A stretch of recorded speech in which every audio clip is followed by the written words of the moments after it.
Maxime a repris cette ancienne ferme en 2021. Il élève 55 vaches limousines et cultive 50 hectares de céréales pour les nourrir.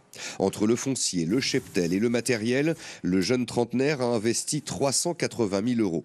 3 ans plus tard, il n'arrive toujours pas à se dégager de salaire. Il faut installer des jeunes, c'est vrai, mais on ne nous dit pas un peu le calvaire qui peut l'être parfois derrière, que ce soit point de vue de l'administratif ou de la réglementation.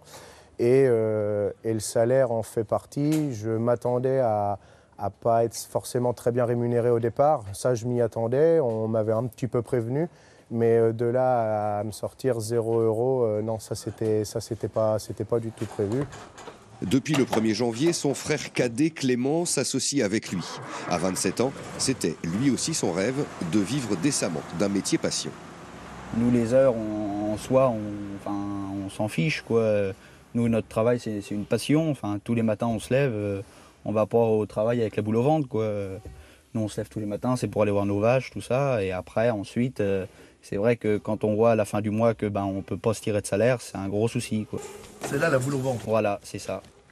La boule au ventre, elle peut commencer le matin avec l'arrivée des factures. C'est une partie des phytos, 1 200 € et oui, il y a le camion d'engrais aussi, pratiquement 18 000 € là. Les produits phytosanitaires, l'autre sujet chez ces agriculteurs conventionnels qui se sentent montrés du doigt alors que les pratiques ont beaucoup évolué. On aurait beau mettre de l'eau dans le pulvérisateur et aller dans un champ, la personne sans savoir ce qu'il y a dedans va vous traiter de pollueur parce qu'il voit le pulvérisateur. Mais il reste passionné, notamment de la génétique. Voilà les jeunes reproducteurs qu'on veut essayer de valoriser à la vente en jeunes mâles reproducteurs du coup. Audacieux, ils viennent d'investir à nouveau plus de 450 000 € dans l'exploitation voisine. S'agrandir, la seule solution aujourd'hui pour tenter de survivre. Sur une surface comme celle-ci, à l'époque, on faisait vivre entre 2 à 3 familles. Aujourd'hui, une seule personne n'arrive pas à se dégager un revenu parce que, soi-disant, on n'en a pas assez grand mais c'est qu'en fait, c'est tout ce qu'on paye à côté.